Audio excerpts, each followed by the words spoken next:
I love my husband, but when he sneezes, it is a biological hate crime. Here's the hook. When my husband sneezes, snot does not politely stay inside his face. It leaves, it travels, it explores new zip codes.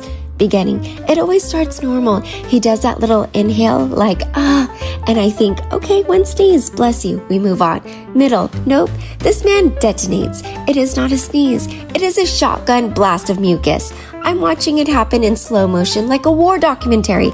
Droplets in the air, furniture in danger, my soul leaving my body. Climax, I'm frozen. Do I run? Do I scream? Do I call the CDC?